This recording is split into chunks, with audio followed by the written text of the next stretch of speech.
जय हिंद साथियों। आज जो ज्योग्राफी का क्लास होगा वो होगा 21वां क्लास। ठीक है, तो आप लोग वीडियो में अंत तक बने रहिएगा। आज में जो चैप्टर होगा वो होगा विश्व की नदियाँ, और इसमें एक चैप्टर और ऐड किया गया। ठीक है, तो टोटल जो है वो 2 चैप्टर को कवर करते हुए आगे बढ़ रहेंगे। ठीक है, तो आप लोग वीडियो में अंत तक बने रहिएगा और दोस्तों को जरूर से जरूर शेयर कीजिएगा। ठीक है, बढ़ते हैं सवाल की ओर और देखते हैं दोनों चैप्टर में जितना भी सवाल होगा उसको कंप्लीट कर दीजिएगा। ठीक है, अगर आप किसी भी गवर्नमेंट का एग्जाम की तैयारी कर रहे हैं तो बहुत ही इंपॉर्टेंट सवाल रहेगा। ठीक है साथियों, बढ़ते हैं सवाल की ओर और देखते हैं क्या सवाल दिया गया विश्व की नदियाँ से रिलेटेड। ठीक है, और आप चैनल में नए हैं तो सब्सक्राइब कर लीजिए। ठीक है साथियों, देखिए आ गया पहला सवाल की ओर, विश्व की नदियाँ की ओर बढ़ते हैं और पहला सवाल देखिए क्या है। पहला सवाल है साथियों कि जल के आयतन के आधार पर विश्व की सबसे बड़ी नदी कौन सी है। साथियों ये सवाल पूछा गया है तो अमेजन है।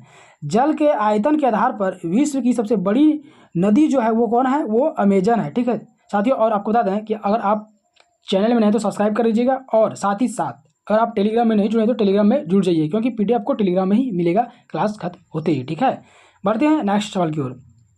नेक्स्ट है साथियों, कौन सी नदी भ्रंश घाटी से होकर बहती है। भ्रंश घाटी से होकर जो बहती है वो राइन नदी है, वो भ्रंश घाटी से होकर बहती है। ठीक है साथियों, इसमें जो सवाल होगा वो नदियाँ से रिलेटेड होगा। ठीक है, इसलिए वीडियो स्किप ना कीजिएगा, बहुत ही इंपॉर्टेंट सवाल रहेगा। 1 से 2 सवाल आपको किसी भी गवर्नमेंट एग्जाम से रिलेटेड पूछ सकता है, नदियाँ से रिलेटेड सवाल। ठीक है, बढ़ते हैं सवाल की ओर। देखिए सवाल है, वोल्गा वोल्गा नदी कहाँ गिरती है। वोल्गा नदी जो है गिरता है वो कहाँ पे, तो कैस्पियन सागर में गिरता है, करेक्ट हो जाएगा। नेक्स्ट है साथियों, किस सभ्यता को नील नदी का वरदान कहा जाता है। तो मिस्र की सभ्यता को नील नदी का वरदान कहा जाता है। आगे सवाल है साथियों, यूरोप की कौन सी नदी कोयला नदी के नाम से जानी जाती है। तो राइन, करेक्ट हो जाएगा। नेक्स्ट है, विश्व का सबसे व्यस्त व्यापारिक जो नदी है वो राइन नदी है। ठीक है, आगे सवाल है साथियों, यूरोप की सबसे लंबी नदी जो है वो है वोल्गा। आगे सवाल है, नदियों में से कौन सी विषुवत रेखा को 2 बार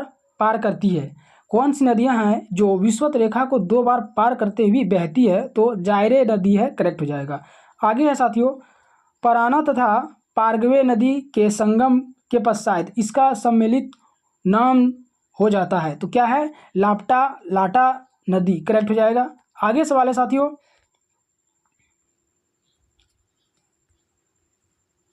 नेक्स्ट है, किस किस नदी का उद्गम भूमध्य रेखा के समीप से होता है। तो नील नदी का भूमध्य रेखा के समीप से होता है। आगे सवाल है, विश्व की सर्वाधिक विश्वाघाती नदी किसको कहा जाता है। तो हंगो को कहा जाता है, करेक्ट हो जाएगा। नेक्स्ट है, कौन सी नदी मकर रेखा से 2 बार गुजरती है।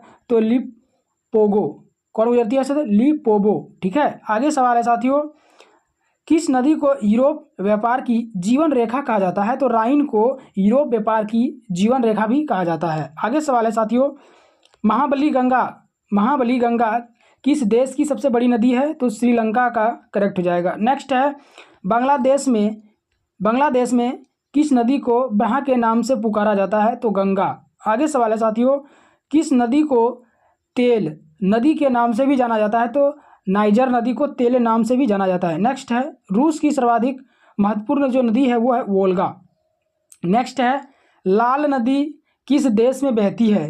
तो वियतनाम में लाल नदी बहती है। नेक्स्ट है, सीन नदी कहाँ बहती है। तो फ्रांस में सीन नदी बहती है। नेक्स्ट है साथियों, मर्रे डार्लिंग नदी कहाँ बहती है। मर्रे डार्लिंग जो नदी है साथियों वो कहाँ बहती है। तो ऑस्ट्रेलिया में, करेक्ट हो जाएगा। नेक्स्ट है, नदी जो समुद्र में मिलने से पूर्व एक विस्तृत मरुस्थल से गुजरती है वो है कोलोराडो, करेक्ट हो जाएगा। नेक्स्ट है, नील नदी कहाँ गिरती है। तो भूमध्य सागर में, करेक्ट हो जाएगा। नेक्स्ट है, जॉर्डन नदी कहाँ गिरती है। तो मृत सागर में, करेक्ट हो जाएगा। नेक्स्ट है, हंगो नदी किस नदी में गिरती है। तो पीला सागर में, करेक्ट हो जाएगा। नेक्स्ट है साथियों, कौन सी यूरोप नदी ब्लैक फॉरेस्ट से निकलकर काला सागर में गिरती है। तो डेनबो, कौन गिरता है, डेनबो, करेक्ट हो जाएगा। नेक्स्ट है साथियों, ओब नदी किस नदी में गिरती है। तो अंटार्कटिका सागर में गिरती है, करेक्ट हो जाएगा। नेक्स्ट है, मिसिसिपी और मिसौरी वह कहाँ है। तो 2 नदियों और 2 राज्य में है। आगे सवाल है साथियों, किस नदी को चीन का शोक कहा जाता है? तो हंगो को चीन का शोक कहा जाता है। नेक्स्ट है, कैस्पियन सागर में कौन सी नदी गिरती है? तो वोल्गा गिरती है। नेक्स्ट है, गंगा नदी को बांग्लादेश में किस नाम से जाना जाता है? तो पहा के नाम से जाना जाता है। नेक्स्ट है, सर और आमू नदियाँ गिरती है तो अरल सागर में, करेक्ट हो जाएगा। नेक्स्ट है, लंबाई के घटते क्रम में विश्व की 3 सबसे लंबी नदियां हैं तो कौन कौन है? तो नील, अमेजन, मिसोरी और मिसिसिपी। ठीक है। नेक्स्ट है साथियों, एशिया की कौन सी नदी दक्षिण को प्रवाहित करती है? तो साल्वीन, करेक्ट हो जाएगा। नेक्स्ट है, विश्व की सबसे चौड़ी नदी कौन है? तो अमेजन जो है विश्व की सबसे चौड़ी नदी है। ठीक है साथियों, आगे सवाल की ओर बढ़ते हैं।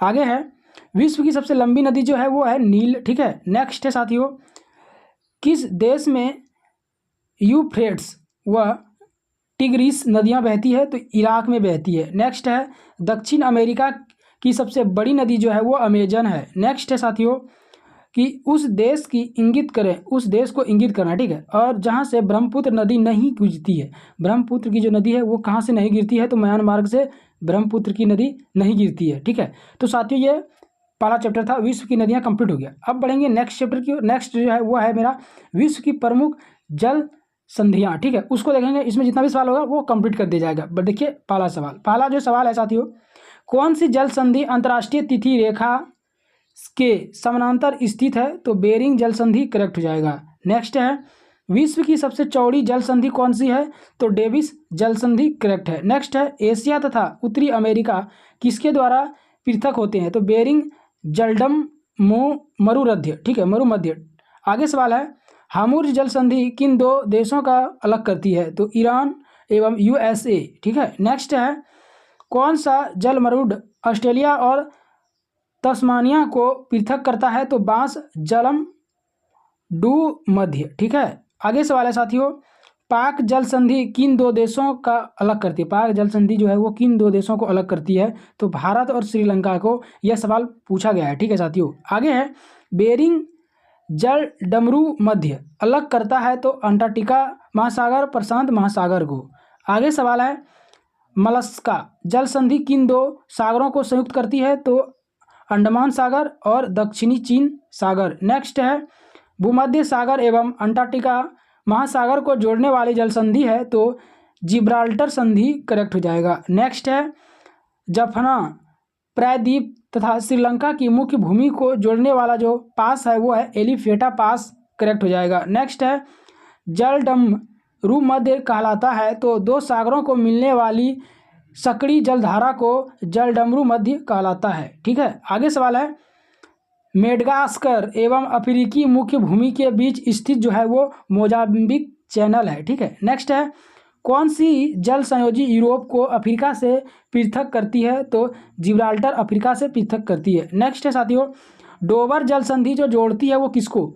इंग्लिश चैनल उत्तरी सागर को। नेक्स्ट है, बाब अल मंडब जल संधि किन 2 सागरों को जोड़ती है? तो जल सागर एवं अदन की खाड़ी। नेक्स्ट है, आमुर्ज जल संधि में किन 2 खाड़ियों को आपस में जोड़ती है? तो फारस की खाड़ी एवं ओमान की खाड़ी। नेक्स्ट है साथियों, जिब्राल्टर जल संधि किन 2 देशों को एक दूसरे से अलग करती है? तो स्पेन एवं मार्को से अलग करती है। ठीक है। नेक्स्ट है, इंग्लिश चैनल स्थित है वो तो इंग्लैंड और फ्रांस के बीच में। नेक्स्ट है, कौन सा जलाशय अंडाशय और निकोबार द्वीप समूह को अलग करता है? तो 10 डिग्री चैनल, 10 डिग्री चैनल।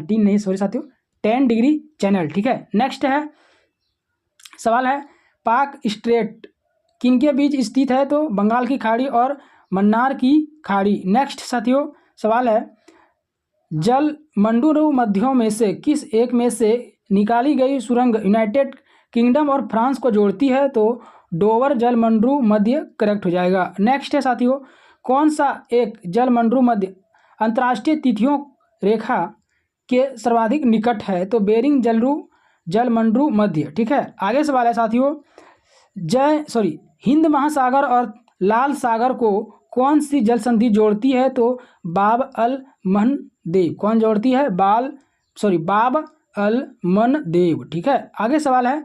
तो साथियों यह 2 चैप्टर जो है वो कंप्लीट हो गया। ठीक है, जितना भी सवाल था दोनों में वो मैं कंप्लीट कर दिया। बहुत ही इंपॉर्टेंट सवाल था। तो कल फिर मिलेंगे नेक्स्ट चैप्टर में, तब तक के लिए जय हिंद जय भारत।